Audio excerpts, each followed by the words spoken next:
Hey guys, before we dive into anything else, happy Pride Month! Oh, I'm so excited. Srish Creates is a very much a pro LGBT plus space, always has been, always will be. So wherever you are, whomever you identify as, I hope you know that you are loved and cared for and important just the way you are. Today, I want to dive into an exploration of some technical art skill because today we're going to learn how to paint light and shadow, but in a very dramatic context. Light and shadow is one of the very first fundamental art skills that all of us learn, and though over time it can get easier to paint lights and shadows and highlights and midtones and values in general from memory, I find that over time, I've started to paint the same lighting setups over and over again, almost by default. And today, I really want to change that. In fact, one light source that I very, very rarely paint is fire. Be it candlelight or bonfire, whatever, I find that I really don't paint that level of drama quite enough. Plus, I feel like over time, my painting skill, my painting process has become a little too digitized. You know what I mean? Like, I feel like I've become so reliant on using digital adjustments to really help me place values and colors that the process has become a little too mindless. It's like I can't do it without using digital adjustments. And while there is nothing inherently wrong with a very digitalized painting process, it just doesn't feel like me, you know? So today I want to tackle both these issues by diving into a new project, sort of. We're going to paint fire, we're going to paint a human body in firelight, and we're going to do the whole thing mindfully like you would in a traditional painting process. We're going to do this by firing back up one of my favorite projects, which was the Dark and Light Zodiac series, but not quite.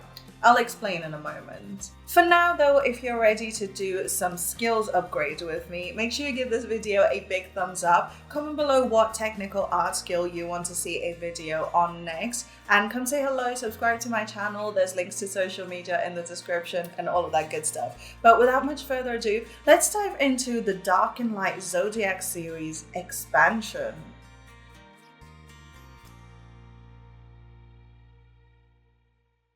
Okay, so long-time viewers of this channel probably know that I have spent a long time working on the Dark and Light Zodiac series. It is a collection of 24 pieces diving into the lore behind both the shadow and light aspects of each of the zodiac signs, and it is my proudest project to date. Moving forward, I want to dive deeper and really work on expanding the series. I want to look at the mythology behind the 4 traditional elements in the zodiac, the planets, the less pop culture-y aspects of astrology and so on, just to really dive into the magical, mystical stories that ancient civilizations left all over the earth for us to find. So today I want to bring you guys along as we explore the first of about 34 new pieces to really flesh this series out. Oh yeah, it's going to be a big project. But we got to start somewhere, so let's start with my own element, fire.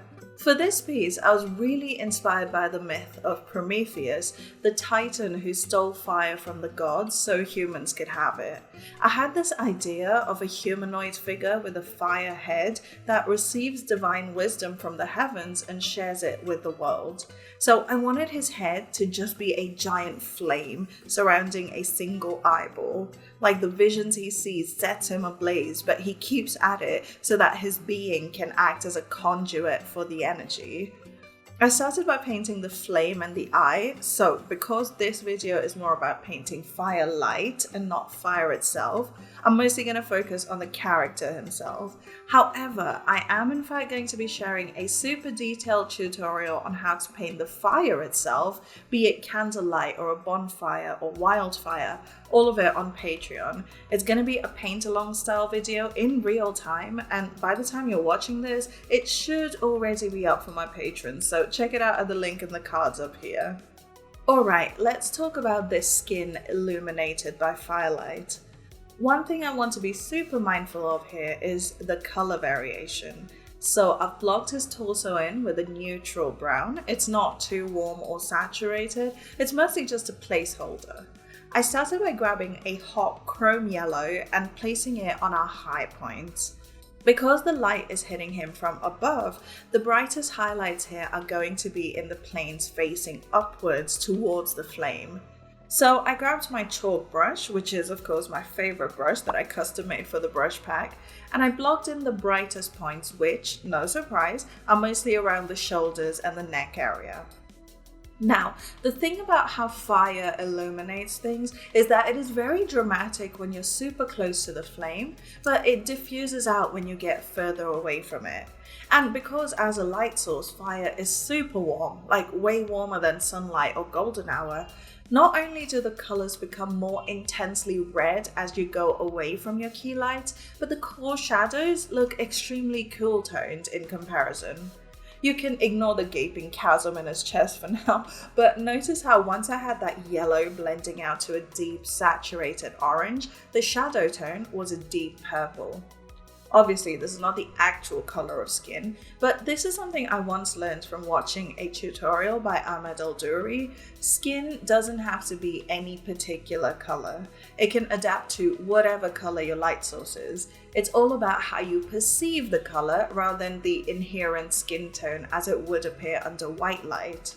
White light contains the full spectrum of colors that could ever hit your skin and bounce off, but fire only gives off the warmer wavelengths of the visible spectrum, meaning the skin can only reflect most of the small fraction that is available to it.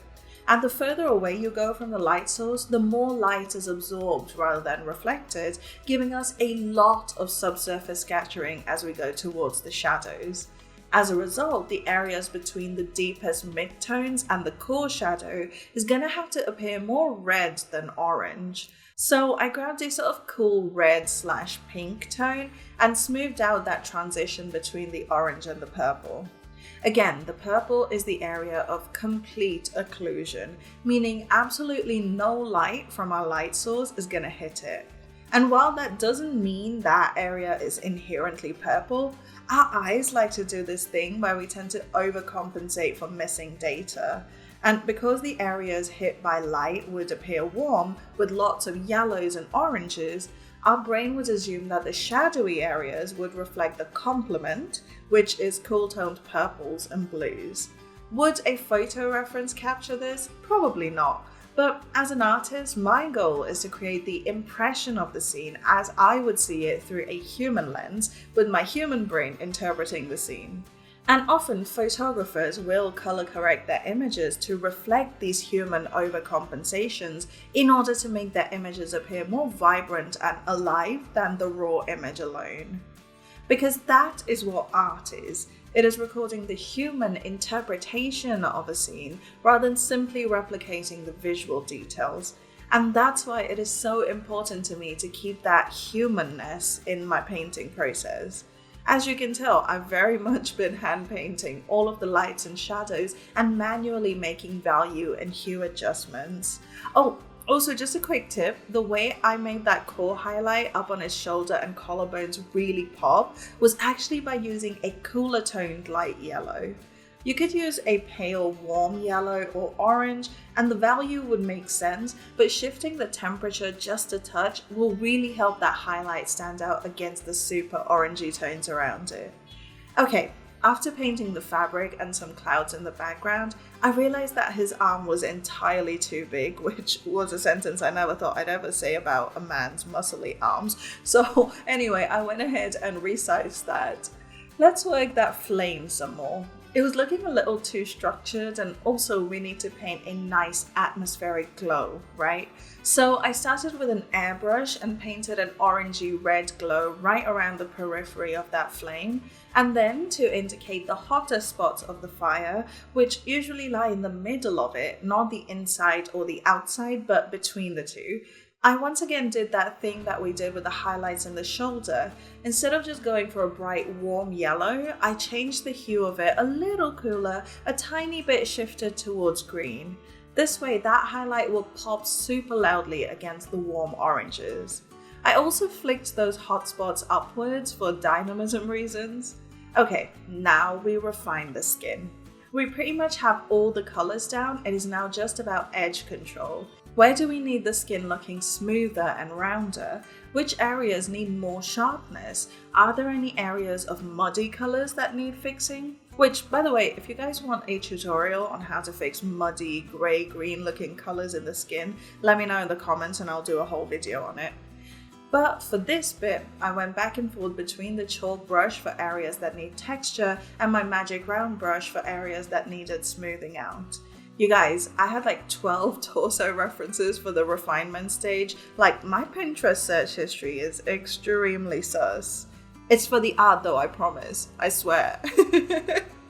I definitely had some challenging moments with that arm because I wanted it to look like his hands are literally tied. Prometheus was chained, but that felt a little too on the nose. But see, these are things I do to myself. There was no need to put the fabric that far above the wrist where the shape language of the forearm is already tricky, but here we are. One thing I did love about using the chalk brush though was the fact that the hard edges accidentally created shadows that look like veins on the arm. Who doesn't love a veiny arm? Now that we're about 2/3 of the way through this piece, now is where I actually pulled out some of the more digital techniques like blending modes and blur effects. Mostly because I wanted to create that smooth airbrush glow effect that's just insanely time consuming to do by hand. I ended up then recoloring that blue lightly coming out from his chest to orange, changed his eyeball to a bright white and resized him a little smaller just for the composition to look better. Those light sources and his body form lines of action, but the darker areas were starting to feel too empty. It was really unbalanced. So I ended up pasting in a photo texture from the inside of a cathedral actually, and messing around with the blending modes until it was just a nice abstraction. I'm so in love with how this baby turned out, you guys. There's all the action and drama that I wanted, but without it being unbalanced. The lighting makes sense and it actually looks nice and magical, but also intense and powerful and fiery like I was hoping it would. What do you guys think?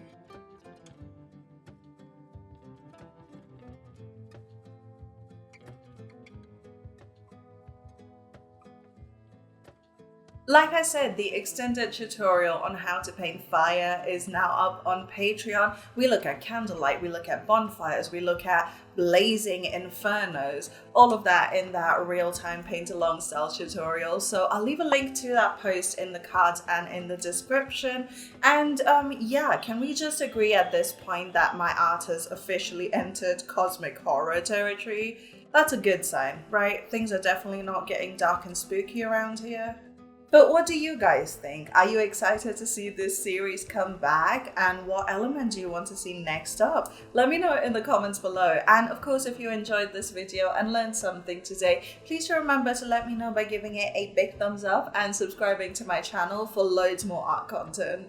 You can grab the extended tutorial for this as well as instantly access over 75 other art and chill tutorials, as well as grab my brush kit, all the speed paints from start to finish for all of the art I've ever made, and also new art rewards that go up every single week by becoming a patron. I'll leave a link in the cards and in the description. Support your girl. It will really help me make all of this content even better and even more frequently. So yeah, support your girl, please and thank you. If you're looking for a tutorial on how to paint a face in a similar lighting scenario to the one we looked at today, I actually did a video some time ago about how to paint a face in dramatic golden hour lighting. So I'll leave that video here in the outro. It should show up in just a second. Make sure you watch that. I promise you there's a lot to learn there. And yeah, thank you so much for hanging out with me today, you guys. I really hope you enjoyed it as much as I have. Check out that video down here and I'll see you guys on the next one. Bye!